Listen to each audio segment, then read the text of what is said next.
Avatar: The Last Airbender.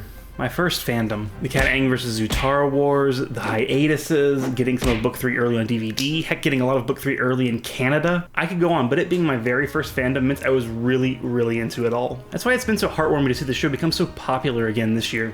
To all the new fans, welcome. I wish I could say you could look back in time and see the discussions that were had when the show was originally airing, but sadly, my favorite fan site, AfterOurSpirit.net's forums were shut down earlier this year. Still hurts a bit. I cannot overstate how much of an Avatar superfan I was back when the show aired, and I'd be lying if I said I wasn't still one to this day. I even originally got into video editing because of the show. Yes, my Avatar AMV channel is still up on YouTube to this day, and no, I won't be giving you a link to it, don't ask. Really, there's not much left after my most popular ones were blocked in most countries. Y'all remember the site Live Video? I feel like that's an obscure reference unless you're an Avatar fan. Avatar: The Last Airbender was an animated series that ran on Nickelodeon for 3 seasons from 2005 to 2008. The show told a huge overarching story about Aang, the titular Last Airbender, who is also the Avatar, the one person in the world who can bend all 4 elements, water, earth, fire, and air, and bring balance to a world being overtaken by the evil Fire Nation. Along for the ride was waterbender Katara, her non-bending brother Sokka, and eventually the blind earthbender Toph. The show was packed with amazing characters, villains, writing, animation, the works. I consider it one of the best shows of all time, and that's no exaggeration. It's just stunningly realized over the course of its pitch-perfect 3 seasons, and I've rewatched it more times than I can count. Settling in on the couch with my precious boy Appa, that's Aang's flying bison who carries them on their journey all over the world, along with the flying lemur Momo. I could go on and on about the show alone, but I'll just say go watch it. It's absolutely worth your time. Appa commands it! Anyway, with the popular animated show comes merchandise. Back then I wasn't much for toys and action figures and things like that, but I was always in for buying the show when it was released on DVD. The initial volume sets that I've since sold off had this downright gorgeous character art that later led to one big awesome group shot for the complete season box sets. Now, these I still own, and also the complete series DVD, and the complete series Blu-ray, and the complete series Blu-ray Steelbook gift set. I don't have a problem, you have a problem. And also with this being the mid-2000s, that also meant video game tie-ins. I feel like we were in a bit of a golden age, or rather a fool's golden age, of licensed games. A big proponent of this was the partnership Nickelodeon had with the late THQ, producing a veritable metric ton of games based on the cartoons from SpongeBob to Jimmy Neutron to even Barnyard. Yes, Barnyard. That sure was a movie. That's called boy tipping!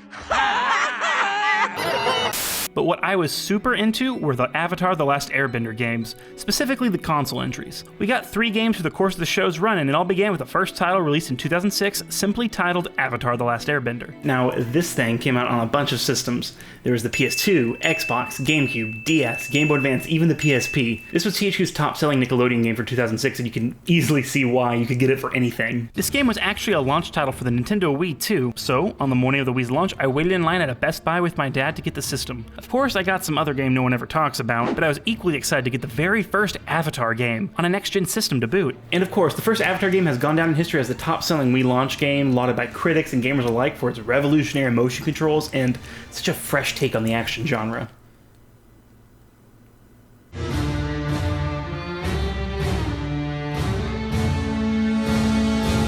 Okay, it really isn't all that bad, just a bit basic. Kind of what you'd expect in general from a licensed game. So Avatar: The Last Airbender actually doesn't directly adapt the series' story. In fact, it takes place immediately following the first season's finale. Oh, spoiler alert, we're going to be talking about the story of Avatar: The Last Airbender all the way through the end of the show. The show ended in 2008, but still, warning. After a main menu with some, let's say audio balancing issues, the game begins and... Katara said she would go penguin sledding with me before training today. See you later, boy. Did the developers know which show they were adapting? Chalk it up to being the first game in the series, I guess, and the show not being on the air for a terribly long time yet, but it's just super odd jumping into an Avatar game to be immediately greeted with goofy sound effects. I mean, yes, the show was a Nickelodeon cartoon, but it was very much in response to the popular fantasy films of the time like The Lord of the Rings and Harry Potter. Sure, it had a sense of humor, but it was never the boingy boingy silly cartoon show. And yeah, this persists throughout the whole game. Marty, I'm scared. The graphics themselves also aren't much to look at. Again, licensed game, assumed limited budget, but at least the characters look generally accurate, not when they're making weird faces, but so it goes. And the show's voice cast reprised the roles. It's nothing impressive, but it works. So even in the first season of Avatar, we got some high-flying martial arts action and some spectacular bending. So how does the game showcase that through player-controlled combat?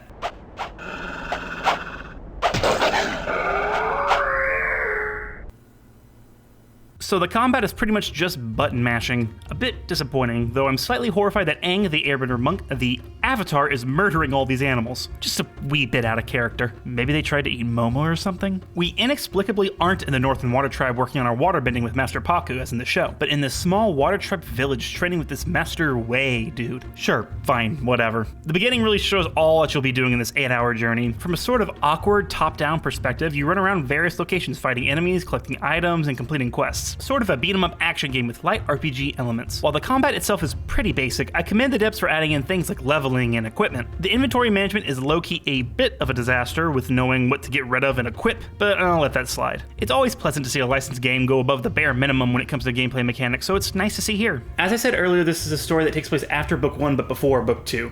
I don't know whether it's considered canon or not, but I'd err closer to the story not really mattering at all. The plot goes that specific benders of each element are being kidnapped in villages. First, a waterbender from the beginning of the game who, when we investigate his disappearance, is shown to have been dragged away into a hole by some kind of machine. Actually kind of ominous. And second, an earthbender. So the game plays out over the course of a few chapters, as you end up in different explorable areas featuring various side quests, like helping NPCs out with fetch quests and the like, along with your main story objectives. Also, while this is a strictly single-player adventure, you do get 4, well, technically 5 playable characters. There's Aang fighting with his staff and airbending skills, Katara with her waterbending and healing abilities, and Sokka with his assorted weapons and trusty boomerang. Maybe you're left wondering, who's the 4th character? It can't be Toph. She hasn't been introduced yet. Haru. It's Haru. Remember him? Remember his mustache in Season 3? Yeah, to get an Earthbender on the team, we get Haru for a few chapters. Makes for a good long-distance fighter, not complaining, it's just easy to make fun of Haru a bit. The 5th character, sorta, is Momo. You can use him to run around areas and collect objects for a single side mission per chapter. I didn't really bother with this because A, finding these things were a tedious task with no sense of guidance or direction, and B, the game applies this awful filter that makes seeing anything way more difficult than it has to be. Hearing the humans around you talk in Momo speak like in the show is a cute little detail though. So hey, remember this is the Wii version of this game? What do we get with motion controls in this thing? Well, 2 things, and they're both unsurprisingly pretty minor. Each character has 4 special moves they earn and level up throughout the story, and you activate them in battle allegedly by holding down the button and whipping the Wii remote either left, right, up, or down. Seems straightforward, however in practice the game has trouble reading your movements, so I really just ended up flailing around hoping for the best. The other motion control integration is when you have to perform special bending tasks to create paths for traversal, along with revealing hidden chests in the environment. In a very Okami move, when you activate a context-sensitive minigame in the Wii version, you're brought to a screen where you have to use motion controls to draw different strokes to activate your bending moves.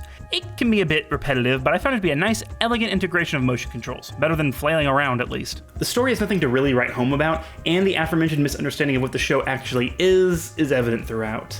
The over-the-top goofy expressions, the weird lack of general screen time for Zuko, it's all a bit odd. Most heinously, they turn Katara into a damsel in distress, like she gets kidnapped like multiple times. Bring me the girl! It all ends up centering around these random machines that are terrorizing the Earth Kingdom villages. They end up stemming from this random lady with an edgy tattoo to signify her skill. This is Leon the Maker. Dramatic. I'm Levelai. My machine is closer to an avatar than you'll ever be. Leon is jealous of Benders and aims to replace them with her machines, using the kidnapped Benders, big surprise she's the kidnapper, to power them. Seems counterproductive to use Benders to power her plan fueled by her hatred of said Benders, but let's just not think about it too much. Now I'd love to tell you how this game ends, but I can't. No, seriously, it glitched out and I couldn't even beat it. No joke. There's this one part in the second to last chapter where Aang splits off from the group to fight Leon's machines in an air temple, but when I returned to Katara, Sokka, and Haru, I was left with no way to progress. The next mission just straight up didn't appear. I even went to the area where it's supposed to happen, no dice. I couldn't even do the side quest like getting this poor woman out of the spirit world because I needed Aang for that, and he was still stuck separated at the temple. It's safe to assume that Leon is defeated, the group makes more horrifying faces, and the game ends. Woohoo? The first Avatar game really just ends up being a simply mediocre experience. I like the ideas of the RPG elements, side quests, and such to spruce up the basic combat, but it's not enough to make it memorable. It just makes the game feel tedious, padded, and uninteresting. All things an Avatar game, let alone any game, should seriously avoid. There's even a little side minigame called 4 Nations, a domino-like experience that's fully dependent on RNG. I even lost in the first round because I couldn't do anything.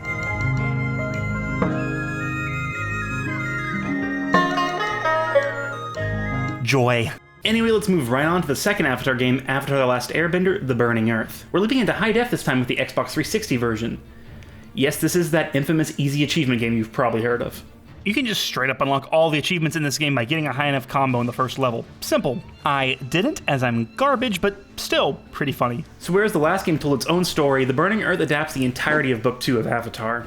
Well, sort of. It's really, really compressed. Also, can we talk about Aang on the cover? He's like 28.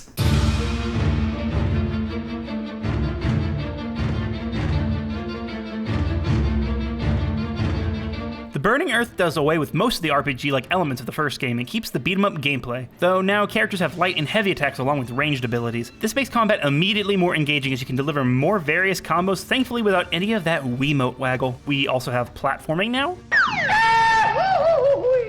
It works well enough. Kind of funny, while the previous game had 4 playable characters but was strictly single player, The Burning Earth gives you 2 characters per level, a quite large overall roster of them too, and even allows co-op play. It gives off some serious LEGO game vibes in a good way. Basic platforming, solid combat, and some light puzzle solving that really shouldn't prove any trouble. We lose out on the exploration and side quests of the first game, though I found myself not really missing them that much. Really though, we need to talk about the game's presentation, because even though it's the only Avatar game that got a release on an HD console, it doesn't help much. Well, first of all, I really like the character model upgrades here. The first game went for a scratchy, cel-shaded style that didn't really work too well, and The Burning Earth ditches that for a more natural look that I think looks a lot closer to the original series. These pre-rendered cutscenes are pretty dang great. Of course, it's a little odd seeing these 2D characters rendered in 3D, but it really works and they actually throw in some decent visual gags while ditching the awkward cartoon sound effects. However, outside of these cutscenes is a heck of a different story. There's no facial animation, like barely any, really. Just watch this. Is that you? Where did you come from? Quiet, you. Let him go. He's the king of this city. How dare you lock him up? Well, golly gee, Aang, I sure do hope we can defeat the Fire Nation if we can't even breathe out of our mouth holes. And the health bar pictures. They clearly use screenshots from the show, that's fine, but they're so low quality, it's actually hilarious. Like, look at these awkwardly cropped boss pictures, oh my god. I could do better in Microsoft Paint. How did this get approved? Even better, when a character is in the player 2 slot, their portrait gets flipped. So when Zuko, who's now playable in this game, gets moved to player 2... Your Zuko costume's pretty good, but your scar's on the wrong side. The scar's not on the wrong side! There's some added variety to the basic gameplay loop with boss battles and even stealth sections involving hopping into barrels, Sly Cooper style. There were stealth sections in the first game too, by the way, but those inexplicably involved granting the gang, that's gang with 2 A's, the ability to just turn invisible. Amazing. I'm usually one to sound an alarm when a non-stealth game tries to do a segment with the sneaky sneaks, but The Burning Earth really keeps it to just 2 segments. And the second time, I completely f***ed it up. The biggest plus in this game really is the combat. You got basic light attacks, the range attack I mentioned before, even a snazzy jump attack that really had me playing as Katara more often than not because her animation was just fun. The combat isn't that deep, but it's still fun to run around as various characters with different movesets, keeping things feeling fresh and less repetitive than before. It helps that there's such a variety of characters to play as now, from the originals Aang, Katara, and Sokka, to new playable characters like Toph, Zuko, and Iroh. Yes, Iroh. If a game lets me play as Uncle Iroh, complete with a lightning attack, Gold star, you're beautiful. You're amazing. Play this thing right now. Also, Momo. Yes, Momo. A full playable character complete with attacking combos and a ranged attack involving throwing tomatoes. Glorious. Truthfully, you end up with the combo of Aang and Katara more often than not, but it's genuinely fun playing as other benders like Toph, who has her own unique moves, including attacks like diving into the ground and bursting back up to knock out enemies. And with Zuko and Iroh playable, we finally get some firebenders to control. It's genuine fun. Really, this is the Avatar game of the 3 I can most easily recommend. It's still available on a bunch of consoles, yes, including the Wii, which was what I played the game on originally. And really, the bizarre non-moving faces are a so bad it's good feature for me. I can't get over it, just look. Sometimes the characters' mouths move, but it involves them going terrifyingly slack-jawed. The stuff of nightmares. I don't know why. I just love it. And hey, if you go for the 360 edition, there's still those easy achievements for you as well. The Burning Earth also clocks in a bit shorter than the first game as well, about 5 to 6 hours to complete. Really though, it's not a bad thing, as whatever extended length the first game had was created through tedious backtracking and boring fetch quests. I'll take a streamlined experience any day. There is some variety too. We get these brief little Appa flying levels throughout the game to change things up a bit. There's not a lot to them as you just fly around blasting enemies above and below. I will admit to letting out a sob every time poor Appa cried out in pain, however. We need to talk about the ending, though. Book 2's ending in the show is one of tragedy. Zuko chooses evil over good, Iroh's captured, Aang is nearly killed, and the Earth Kingdom has fallen. It's pretty grim stuff for a Nickelodeon cartoon. So how does The Burning Earth end? Without your help, our city would have fallen. We are in your debt. And now that I'm a master waterbender and a master earthbender, I think we'll all be just fine.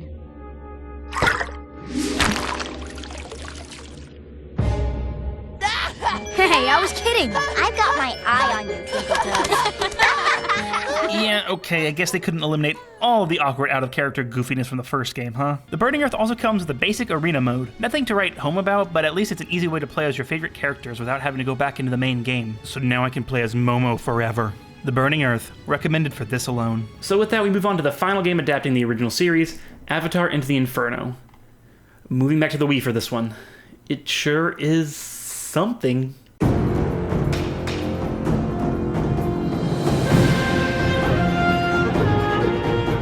Like the Burning Earth before it, Into the Inferno loosely adapts a season of Avatar, in this case the final season, Book 3, Fire. Emphasis on the loosely. We really only see a handful of episodes in this game, like jumping from the season premiere to the Painted Lady, sadly skipping the potential rhythm game that would have been possible with a headband adaptation.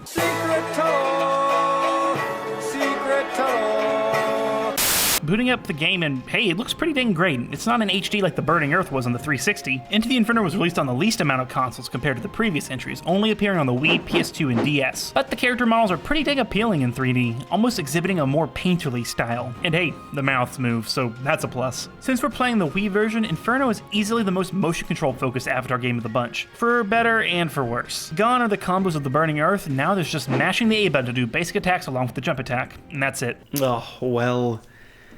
Here we go. Bending in Into the Inferno is done pretty much entirely with motion controls. See a puddle of water as Katara? Point your Wii remote at it, press a button, and now you can whip a thing of water all around your screen, smacking enemies in boxes to your heart's content. Same goes for grabbing rocks, also using the point-and-click bending system. Airbending is a bit different though, with the game asking you to whip quick circles with the Wii remote to create a ball of air and can move around. It works. Sometimes. That's the thing with Wii motion controls. When they ask you to be precise, it can be a serious problem. They ask you how you are, you just have to say that you're fine when you're not really fine, but you just can't. As far as gimmicks though, it isn't that bad. I do miss the combos of the Burning Earth though. If we had kept those along with the motion control bending, then I'd be happy. If anything, Into the Inferno is extremely similar to Burning Earth, but less. Seriously, while none of these Avatar games are particularly lengthy experiences, you can beat this one in about 3 hours. Almost brutally short. From the Painted Lady, we jump straight to the Day of Black Sun. That's how fast we move here. Like, the game moves at such a pace, they completely skip over Zuko's redemption arc. Game is just getting started, little Avatar. Zuko? Hello. Zuko here. He's just here now. Hello. Hello. I'd say spoiler alert to the people who play the games before watching the show, but who would do that? Come here. Sit down. Who hurt you? Like the Burning Earth, there's optional co-op here too, as each level picks out 2 members of Team Avatar to play as. Though this time you only get the core group plus Zuko, just 5 characters total. Oh, there's no playable Momo in this? Again, the co-op is optional, but replaying this on my own, yeah, only get this game if you have 2 players are ready to go. The level and puzzle design is just frustrating with 1 player. Take this one from the level based on the Boiling Rock, where Sokka and Zuko head to a Fire Nation jail in the middle of a boiling lake to free Sokka's father Hakoda along with Kyoshi warrior Suki. Side note, why isn't Suki playable? That would have been amazing. Are you trying to get on my bad side? We access them by going up this elevator with a bunch of fans as the platform rises. To unlock their jail cell, you have to get these torches lit. However, you have to be playing as Zuko so you can firebend a flame from a torch at the bottom of the elevator and get it to the top while keeping the fire away from the fans so it isn't snuffed out. Seems simple enough, you say, as there's never too many fans to be much of a bother at first. Then they start throwing fans at you that cover the entire elevator. This forces you to switch the socket and quickly find a fan to hit to stop it from moving temporarily, to switching back to Zuko so you can move the flame into the windless area. Is this my destiny? This is straightforward with 2 players, but dear lord, doing this on my own was way more stressful than it needed to be. Just switching between the 2 wouldn't be that big of a deal if the motion controls weren't such a major factor. The panic I experienced just trying to time everything perfectly along with not making a false motion movement with the flame. I never expected a licensed Avatar Wii game to be so stressful. Oof. And this is pretty consistent throughout the game, or at least the latter half of it. You get timed bending puzzles that require precise motion controls, and it's just a recipe for stress and frustration. Not fun. It doesn't help that the puzzle solutions become more obtuse and confusing as you go along, such as this bending puzzle room in the Western Air Temple. You use Aang's airbending to dust off the sign above each element's puzzle, revealing the order it seems you have to activate each device. Joke's on you though, they don't even matter. Seriously, I just had to do some trial and error, write down what order worked, which was none of the written patterns, and then do it all in one go. Thankfully, my stress helped helped me do it in one try. Naturally, this is easier with 2 players. I get encouraging a 2-player mode. I'm sure this game's great with friends. I actually distinctly remember taking this game with me when we visited family back when it came out and playing it in 2-player then. I remember enjoying it and thinking it was surprisingly short. But when some puzzles really only function well with 2 players, then we got a problem. There are little touches here and there that add some depth to the game beyond the light puzzles and sealing you in an area with a mob of enemies who descend from the heavens, apparently. You can head over to Ember Island anytime using this adorable world map and buy upgrades for your character from the shop run by the painted lady character Doc. Or was it Shu? Bushi? He's crazy. A cute touch, even though you can only buy like 3 actual upgrades throughout the course of the game that aren't even really properly explained. The rest is just character art. There's also a gallery for viewing set art, along with watching the game's few cutscenes, along with a little minigame where you can fly around the Ember Islands as Aang on his glider.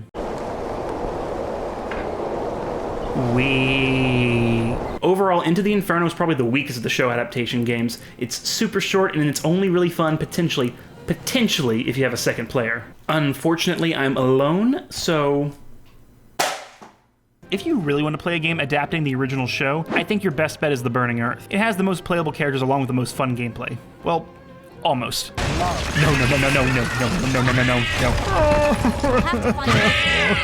Well, anyway, that's it for the Avatar: The Last Airbender games. So let's move on to the sequel series, The Legend of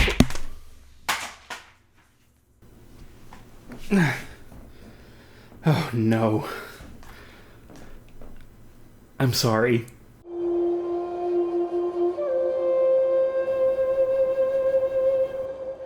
Yeah. Well, The Last Airbender movie game.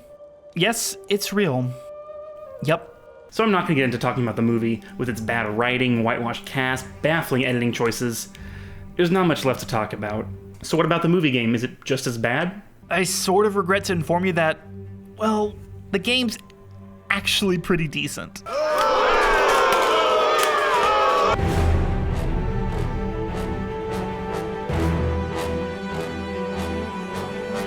Look, I went into this thing wanting to hate it, really, but it's actually pretty competent. It's the same developers, THQ Oz, as the other 3 games we've already talked about. So, in The Last Airbender, you primarily play as Movie Zuko, here voiced by and using the likeness of the actor that portrayed him, Dev Patel. I'm sorry about this, Phil. It's a little bit, wasn't it? Bless him. What we get here is an action game with some platforming elements as you beat up various bad guys as you traverse through multiple levels inspired by the film. You even play as Ong. My name is Ong. And I'm the Avatar.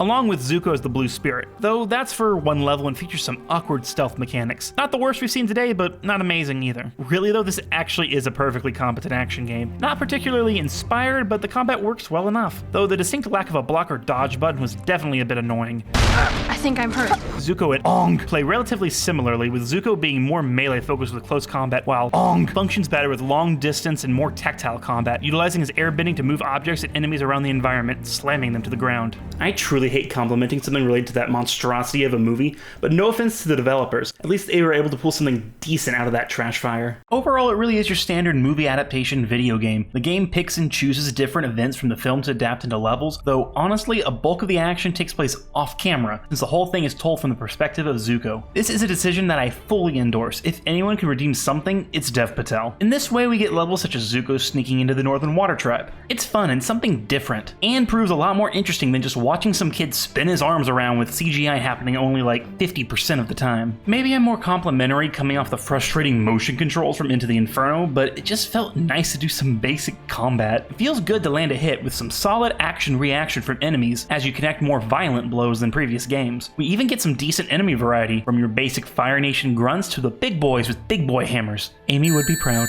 I need to reiterate, the game is nothing special. They even throw in these awkward arcade-like first-person shooter sections that are just goofy and easy to do. Thanks for the perspective shift, I guess, but meh. A positive though, the soundtrack from composer Mick Gordon is actually pretty dang great. It lends the proceedings some epic gravitas that was missing from previous Avatar games. There's some light Prince of Persia-ish platforming too that works well enough, though it's actually pretty sparingly used. Wait. That's not how it happened. Also, thankfully, the motion controls this time were kept to a minimum. Nice seeing as this game was only released on the Wii, with the DS version naturally being a different experience. There's just some basic motion control swings that activate when you get a combo going while fighting enemies. Easy to execute and not a problem. Good. It's super weird seeing the Avatar world portrayed in such a way though. Yeah, I know this is adapting the live action film, but the game seems I don't know, grittier than even the movie. Like more of an attempt at a PG-13 epic fantasy adaptation rather than the PG-rated fantasy kids film that we actually got. Maybe riffing on the very good Lord of the Rings Return of the King game a bit. I get those vibes, and also I love that game so much. It really makes this feel less like an Avatar game, let alone a movie adaptation one. You spend most of your time in dark locations like the innards of a Fire Nation ship besieged by pirates, what's supposed to be an air nomad temple repurposed by the Fire Nation, and even caves under the Northern Water Tribe that's home to Shelob, I mean the Spider Queen. Yep, that's right. It's just kind of fascinating to me the tone this game tries to strike. I mean, this was the first Nickelodeon game rated T for teen. Even the concept art you can look at that unlocks throughout the game is so much moodier and darker than anything we've seen out of the Avatar universe, at least just with general design. It makes me wonder if the game was pitched and formed at a time when the film was also going to be darker. I mean, nothing could save that pile of poo-poo, but it's fun to speculate all the same. So really, the live-action game is completely fine, competent, not a secret diamond in the rough, but it's by no means a bad experience. I'd say check it out if you're just curious, or if you're a fan of the movie. Time removed, I just have to laugh. What a shit show that was. Okay, that's over with. Let's seriously move on. So we've got one more game to look at, and it's the sole console game for Avatar's sequel series, The Legend of Korra. The Legend of Korra is the most recent Avatar-based game to be released, coming out in 2014 for the PS3, PS4, Xbox 360, Xbox One, and PC digitally from Activision. As at this point, THQ was no more and not a new entity acquiring every franchise under the sun. In disappointing news, however, once Activision lost the rights to Nickelodeon games, The Legend of Korra was removed from digital storefronts, delisting it from ever being purchased again, unless a re-release ever happens. Digital ain't the future, kids. It's really a bummer, especially because Platinum Games developed this one. Yeah, that's right, Korra's a Platinum game.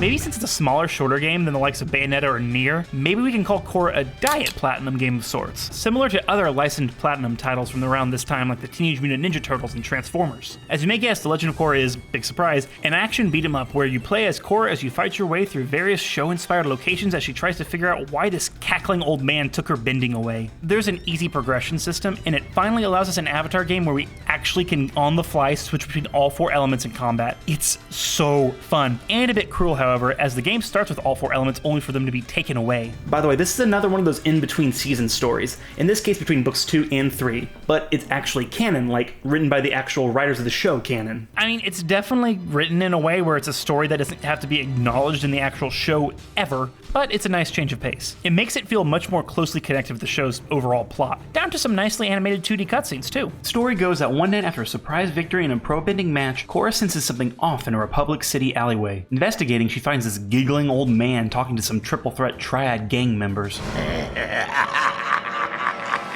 He really won't stop cackling, and I expect him to be the hottest toy for holiday 2020. However, before she can squeeze his belly, he vanishes as some sharp needles rather violently rain down on Korra, blocking her access to any kind of bending. Hey look, an easy way to reset a character so you can level them up to their full potential. Where's Sora when you need him? So now, Korra has to traverse various locations from the show, speak to this creepy floating spirit of Janora to regain her bending throughout the campaign, and defeat Tickle Me Pawpaw. Straightforward and to the point. So the game is primarily an action game with a focus on intense combat with multiple enemies. This being a Platinum game, there's a large emphasis placed on dodging and countering attacks to gain the upper hand, something absolutely vital in the game's first level where Korra has no bending skills at all. Now, this game didn't get great reviews when it came out, but I really don't understand it. Sure, it's a bit short at around 4 hours, and a lot of the enemies just end up being recolors of the same Equalists and Triple Threat Triad members, but it doesn't overstay its welcome, and well, the combat's just fun. We have here an Avatar game where we finally actually feel like the Avatar. Sure, the previous games had small little sequences where Aang and Ong went into the Avatar state, but they were really just quick-time events.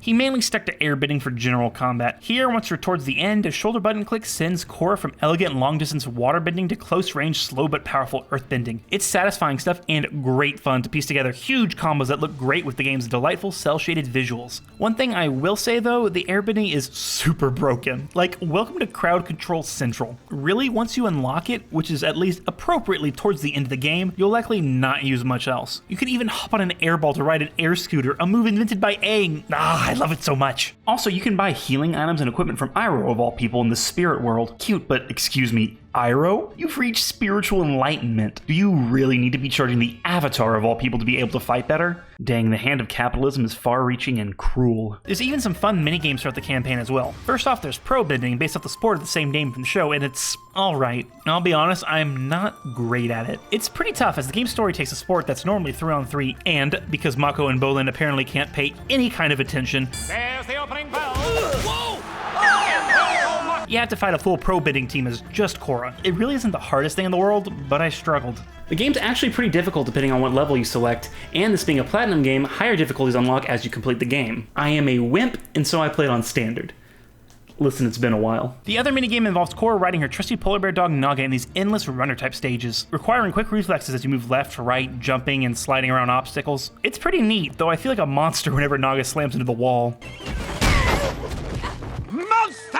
It's just, why do they have to make the impact so intense? They're a good way to break up the combat. We even get a boss fight in one of these. Pretty cool. But yeah, people who think the game's too repetitive, fair, valid. But as an Avatar fan, I really can't get enough of this game's combat. You even are eventually able to go into the Avatar state and just wail on enemies. The word that keeps coming up for me is satisfying. Whereas previous games were super basic with their beat-em-up action, Korra just feels much more powerful and impactful. Korra's an intense fighter, and I actually feel like I'm playing as her, something I feel these game adaptations can struggle to accomplish. Jumping back to the story, it's fine, pretty minimal, but it works well enough. Spoiler alert, I guess, but this old man who won't stop cackling, he's an ancient spirit. Then he disrobes and looks like this. Like, dear lord, this is frightening. Arguably, his design is so grotesque, it doesn't really fit into the Avatar universe. Makes for an epic final boss though, even if it goes on way too long. Like, it took me nearly 20 minutes. Too much, I think, for a game of this genre. Minor quibble, but I was tired by the end of it. Oof, just die already, you sin against nature. In the end though, I'd say The Legend of Korra is the best Avatar game of the 5 covered here. I'd say go buy it, but again, tragically, it's not possible to buy this game anymore from any storefront or any system. It sucks, and again, we just have to hope that maybe one day THQ Nordic or someone can re-release it. Maybe give it a physical release this time, maybe?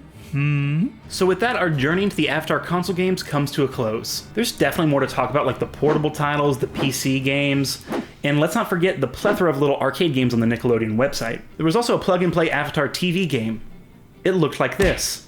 Honestly, it could have been a lot worse. Overall, there really isn't a game here that stands out as a must-play. The ones I most recommend, The Burning Earth and The Legend of Korra, are either still just a 6 out of 10 or completely unavailable. It's disappointing such a phenomenal and impactful franchise as Avatar The Last Airbender hasn't gotten the video game treatment it fully deserves, but hey, this thing's doing gangbusters on streaming right now. Maybe enough for a AAA title to come down the pipeline? Maybe? It's not like we're lacking for new stories. The Avatar and Korra series continuation comics are arguably doing that job just fine, along with more recent entries like the excellent Avatar Kyoshi books. I think an awesome video game would be the next logical step, though maybe with something original to the Avatarverse. I think I've had my fill of show adaptations. It was fun to look back at all these games though. While seriously flawed in some cases, it's a delightful little time capsule of the state of licensed games in the mid to late 2000s. I'm honestly kind of nostalgic for these just okay game adaptations. I miss them weirdly enough. It was just exciting to watch a thing and then play as the character. Even if the game wasn't great, it was still fun just to be in that world a little bit longer. And one as rich as Avatar was a real treat. So thank you guys for watching.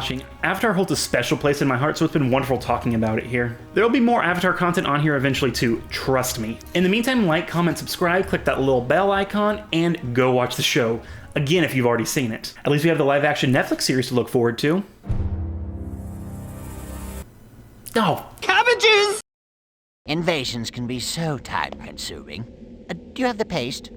Thank you guys so much for watching. This is the biggest video I've ever worked on, so I really hope you enjoyed it. And if you did, please consider liking the video and commenting below what your favorite moment from the Avatar series was, or favorite moment from the games if you've played these before. Also, do not forget to subscribe and ring that bell. It's absolutely free and keeps you up to date on when I upload. Stay tuned, I'm definitely going to be covering more Nickelodeon games in the future. Flamio Hotman. Okay, spoiler alert for the video real quick. We're going to be talking about... Oh, slow down, Maurice. We're going to be talking about the story of Avatar The Last Airbender all the way through the... So how does the game translate that into its own... Yes, this is that game you could get the very easy achievements in the first level with. That's the worst sentence of all time. So with that, we move on to the final game adapting the original series, Smacking the Microphone. Okay, that has to be good enough, Jesus. Strike. I mean, it was the very first Nickelodeon game rated T for teen. T for teen. What are the Last Airbender games? So let's move on to the sequel series, The Legend... Aim more for my face. Yeah, The Legend of... No, it hit my clavicle. The Legend of... Jesus! The Legend of Korra. I instinctively catch it and I don't need to do that. 3, 2,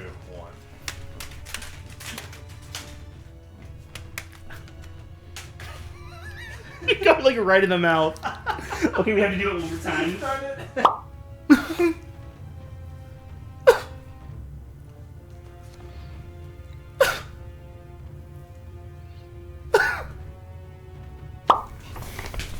Why do I keep forgetting prompts?